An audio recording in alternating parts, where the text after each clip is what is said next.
Hey everyone, Jordan here. Today we're going to be taking a look at the new AMD RX 9070 XT. This is the Prime Edition from ASUS, very kindly sent over by Scan Computers UK. If you're not familiar with them, they're one of the leading UK retailers. They sell a whole host of different components, even some pro audio, video gear, musical instruments, a massive range of stuff. I'll link them down below.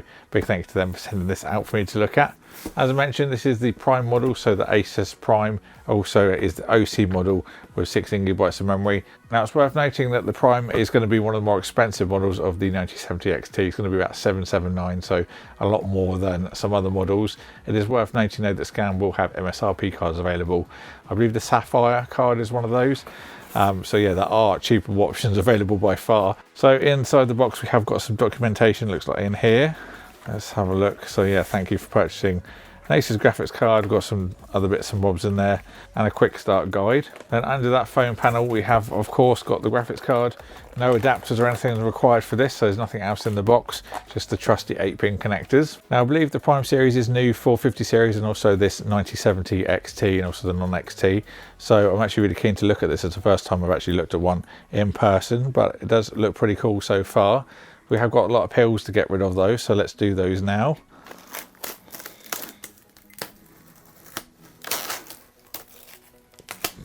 There we go, not too bad.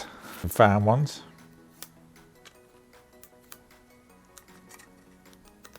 Now, I'm not sure if this will pick up on camera, but the first 2/3 of this card and then the back third is different. So we've got a brushed effect on the back, breaks it up a little bit. I love the debossed gloss for the Prime logo there as well. We have got a Gen 5 PCI slot on this card. Of course, it's backwards compatible as well, so don't worry if you haven't got a Gen 5 slot on your motherboard. 16GB of video memory, so it's GDDR6 running at 20GB per second and 256-bit bus. We've also got 4096 stream processors. Then the fans you can see here, these are the Axletech fans. These are dual ball bearing. They also have a 0 dB mode as well, so under 60 degrees it won't spin, so it'll be nice and quiet in the system. On the top end of the card we have got the triple 8-pin connectors for our power. Very glad to see that AMD have stuck with these connectors for this gen. Big old heatsink seems to run the whole length of the card. 4 or 5 heat pipes under there. One thing I really do like is they're now using phase change pads in these rather than thermal paste or metal, which is pretty cool. I'm quite a nerd when it comes to thermal paste, so that was something that interested me. On the back we have got another big peel. Let's just get this done. There we go, revealing a really nice brushed metal backplate there. I've just noticed that the first 2/3 is brushed on this side, and then we've got the 1/3 brushed at the end, so obviously it's the flip of the other side. And then also we've got our dual BIOS mode switch there as well. So standard on the OC mode we've got up to 3030 MHz boost clock and 2480 in the game clock. And then in the default mode we've got up to 3010 MHz on the boost and up to 2460 MHz on the game clock, so a little bit different. I expect most people will stick with the OC mode, but it is nice to have the other one on there just as a backup. Other little things, in terms of length, this is 312mm long, 130mm high, and then 50mm deep, or 2.5 slots. We also have a recommended power supply of 750 watts with this card as well. So lastly, our display options, taking off all the covers and the final peel. We have got 3 display ports there, so these are 2.1A, and we've got one HDMI, which is 2.1B. So now we've had a look around the card, I'll get this into my test system, I'll get the usual benchmark suite going. We can see where it sits against some other graphics cards. I'm looking forward to seeing where it sits against the 5070 especially as well. We can talk to you about the wattage, thermal performance, fan noise and things like that as well, and I can give you my overall thoughts. Okay, I've now tested the 9070 XT and we've got some crazy results. I've rolled them all across the screen now, and as you'll see there's only a few titles where it wasn't the fastest card, and that's even including the 7900 XTX. Now the main thing I think people will be looking to compare this to is the 5070, but it just gets decimated in every title, even ones that prefer NVIDIA cards like Crysis Remastered. Also in titles with ray tracing it still keeps up, plus when comparing FSR3 to DLS3 it still holds its own. Now I originally planned to test in 4040p, however with these results I thought I'd also test it in 4K too, so I've got those to put on the screen as well.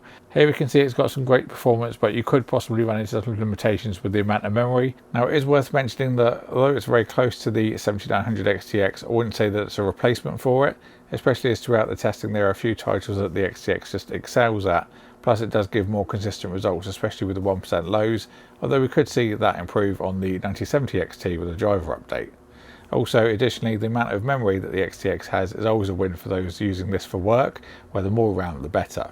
Now the Prime did have a little bit of coil whine during some games, but nothing major. I do purposefully listen for it when I test, so most people are unlikely to notice it, especially if you've got any form of sound on. The fans on this model are fairly quiet. During 1440p they're barely audible, however I did notice them when testing 4K, especially the more intensive titles. During Cyberpunk 4K ray trace with FSR they were very noticeable, but to be fair to it, that's a very demanding workload. I do like the card's understated look. It doesn't have any RGB or lighting either, which some people might prefer. This model at the time of filming is a chunk more expensive than others though, which is the main downside to it. There is some serious ASUS tax on this one. Also, the wattage from the wall is a little higher than the other cards, and this model is a little warmer too. Those were the only other downsides that I could find with this model, but I'd personally be happy with that exchange with the FPS benefit, but that's obviously down to the individual, and some people might like more of a balance. Now in the press call, AMD said this would be performing just over the 7900 GRE. Now we do need to take into account that this is an overclock model from the factory with a higher boost clock, but it will only have a handful of extra frames over most models of the 7900 XT, just if you're planning to buy one that's MSRP with a lower clock speed. So overall we saw a 26.82% uplift over the 7800 XT and a 15.9% uplift over the RTX 5070. It just goes what can be done from generation to generation if the company wants to add it over just AI stuff. And as I mentioned in my 5070 review, DLSS 4 at the moment is just a little bit weird.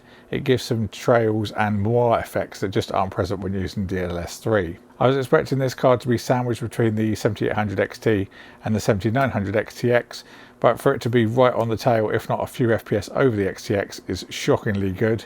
And AMD have truly destroyed NVIDIA with this launch. The Simpsons meme came to mind when I was testing this. Stop! He's already dead! I'm just glad that they listened to the gamers and made what people wanted with native improvements over just pleasing the shareholders with AI features. Now if there's anything else you'd like to know about this card that I haven't covered, please do leave a comment and I'll get back to you as soon as I can. We'll be doing more with this card as well, so get subscribed and ding the bell if you haven't already. Thank you all for watching. Links will be in the video description if you want to pick one up.